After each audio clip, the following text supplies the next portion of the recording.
All right, the start of chapter 2. So some of you know this already. That's awesome.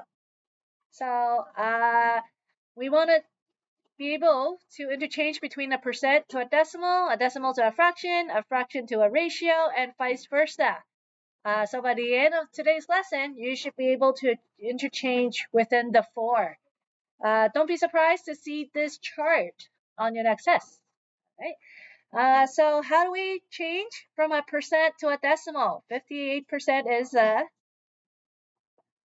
Matthias? 0.58. Good job. How did you do that? You just turned it into a decimal sign. So what did you divide by? 100, right. So that's how you get that 0.58.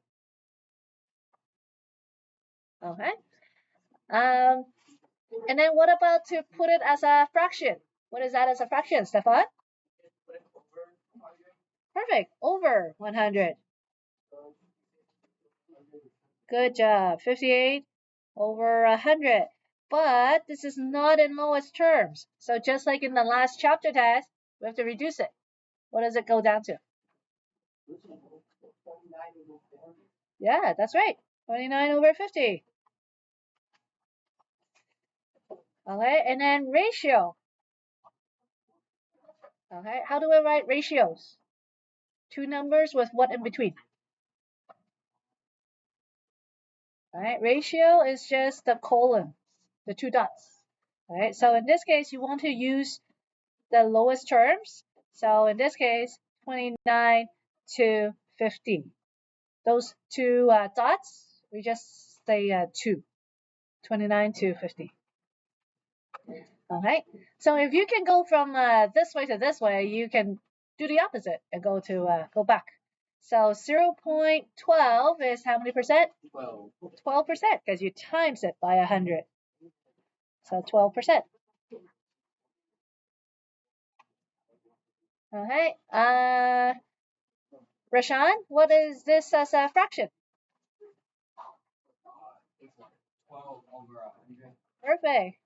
And then reduce it to 6 over 50. Good. I can actually reduce it one more time. And then 3 over 12. 3 over 25. Awesome. Yeah. So you reduce it and reduce it again to the lowest term.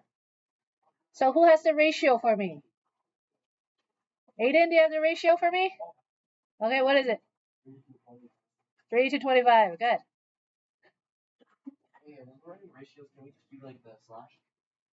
We have to do over. For ratio? No. Fraction? Yeah, slash or the line in between them. That's right. Okay.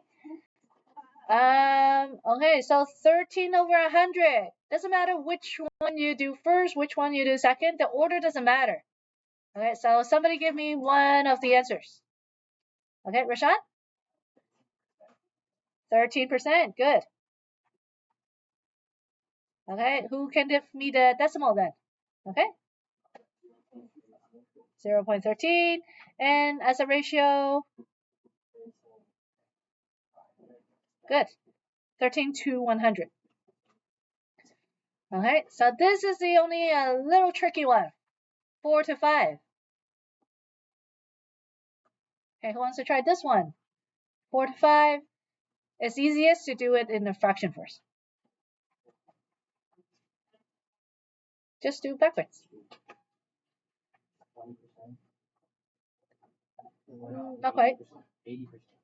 4 over 5? Yep, good. 4 over 5. So it's easier to go from ratio to a fraction instead of this way. All right, so 4 over 5. And then Carson, as you said, when you divided it, what did you get? 80%. That's right. And what is that as a decimal? 0.80. Good. I'm actually going to add in just one more. What is 8% then as a decimal? 0.08. So be very careful with this one. People always mix up these two. Okay. So when they see 8%, they make the silly mistake of putting it as 0.8. All right. So that's good. Nice and easy. Evaluate 15% of 12. Now you're going to see a lot of questions with the percent. Now, every single time, every time you see percent in a question, you always have to change it to a decimal. So what's 15% as a decimal? 0.15. That's right. Of means times. And then 12 means 12. Okay, so using your calculator, which you are allowed, 0.15 times 12, you get 1.8. Okay. And then for part B, 21 is what percent of 400? All it's asking you to do is to write this as a fraction then. Okay. So 21 over 400. Yep. 21 over 400. You get this decimal. Okay, 0.0525. But Ishad, okay, what's wrong with this answer? Right, they're asking for a percent. So I got the decimal, just like right here. How do we go from a decimal to a percent? We have to times it by 100. So 5.25%.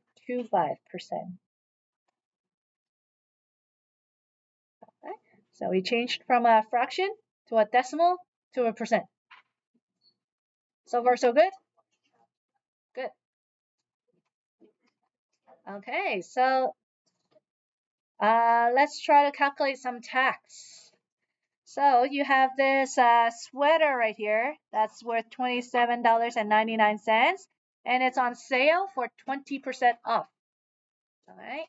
So I want to know, what is the sale price? So first off, if it's a sale, are you paying more or paying less? Less. So my answer that I'm looking for should be less than $28.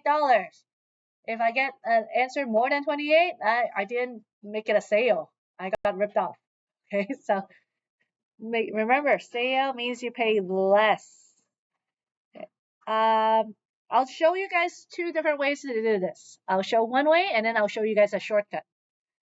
So 20% off. So 20% of $27.99. Okay, so just like what we did in example 2, how do we calculate this? Okay, so look at example 2. How did we calculate this? How do we calculate 20% of $27.99? Carson? Oh, okay, that's actually my shortcut. You're ahead. Okay, but if I do it the traditional way, right, 20% is 0.20. Of means times. Right. So 0.2 times 27.99. Okay, I get this. Okay. But since we're talking about money right here, what should I round this to? $5.60. Okay. Does that mean I'm paying $5.60 for the sweater? What is this 560? Less. What do we call this? This is my discount. That's right. Right. So to get my sale price, sorry, to get the sale price, I'm gonna do $27.99. Take away my discount, which is $27.99. Take away $5.60, $22.39. On the test, if you give me the answer 22.39567837 I'm gonna say, unless you show me in class how to break a penny, I only want 2 decimal place. Right? And then don't forget money, I need the dollar sign. Okay. So if I have 23 bucks, does that mean I can afford this sweater? Why not? Tax. Welcome to Canada. Yes. So the sad thing is there is a tax, and as Carson said, it is 13%. So yeah, 13% of our sale price, which is $22.39. You can do 0.13 and you just do what you did up there. That's right. 1.13. Okay, 0.13 times $22.39. A common mistake people do is they go back to the original price. You're not having the tax on the original, you're calculating tax on the sale price. So it's $2.91. And because tax means you have to add on, so your total price is $22.39 plus $2.91. So my final price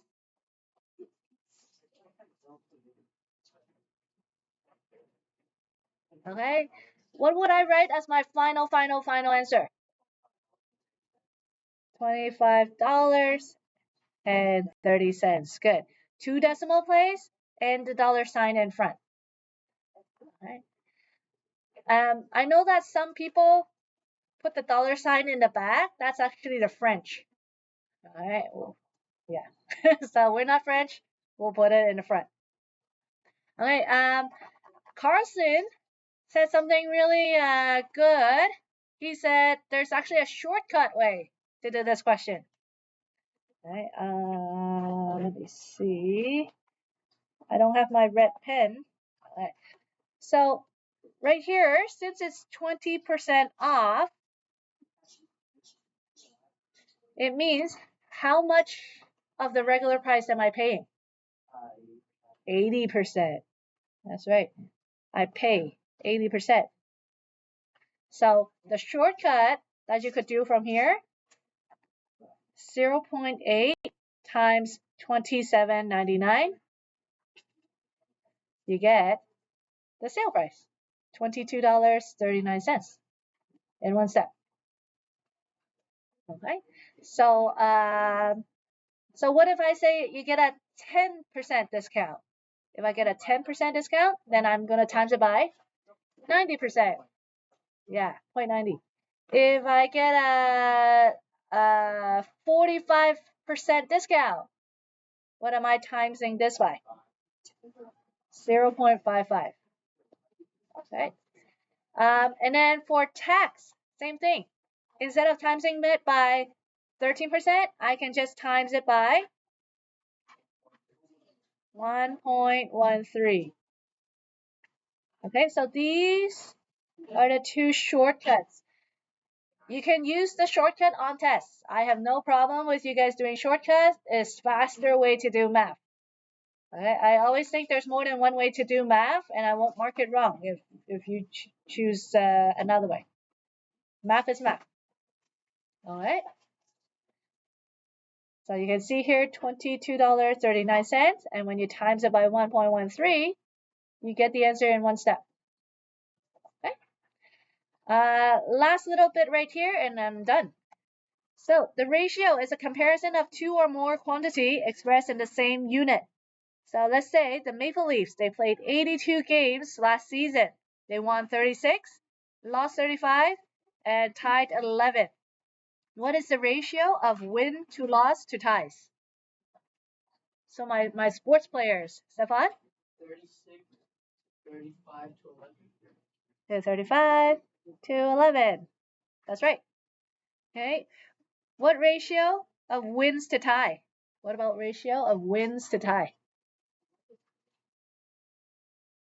36 to 11. Yeah, 36 to 11. Does the order matter? Yeah.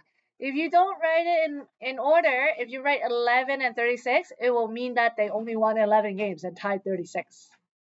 What is the ratio of win to total games played? Stefan? Sorry, yeah. I called the wrong name, but yeah, sure. Go ahead. 36 to 82. Does this sound like the Leafs record?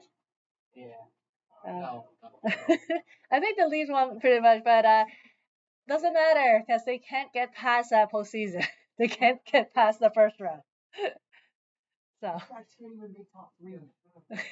but this record is still better than the Raptors. Okay, and then the last one. In Raisin Bran, there are 2 scoops of raisin for every 12 scoop of cereal. Who like Raisin Bran? Captain Crunch? I think you're the only Raisin Bran fan here. I don't like it either, actually. So the ratio of raisin to cereal. What's the ratio of raisin to cereal? 2:12. If I write this as my answer on the test, do I like this answer? No, not just therefore. I'm actually not so picky about therefore statements. Simplify. Why didn't we simplify 36 to 8? Great question. I should. But what about right here? 12 plus 2 minus 12. Yeah, but I can reduce this. 1 to 6. And Rashan, I knew that's what you were gonna say. Okay, so in other words, for every 6 scoop of cereal, I'm gonna pour in 1 scoop of raisin. Or every 12 scoop, I'm gonna pour in 2 scoops of raisin. All right, so this is actually called equivalent ratio, and we will do more of this in the next lesson. Right, these are called equivalent ratios. Yep. This stupid that cereal. Wouldn't they pour it instead? To make that cereal box. To make that cereal box, they'll scoop it in. Dump it all in. That's true. I don't think they'll really measure, but I think it's preset. All right. So for homework tonight, actually, you have half an hour. You can finish in the next half an hour. Very little. All right. So it's just page 2 and 3. All right. Just page 2 and 3 for the next 30 minutes. If you don't finish, it's homework. If you finish, you have no homework.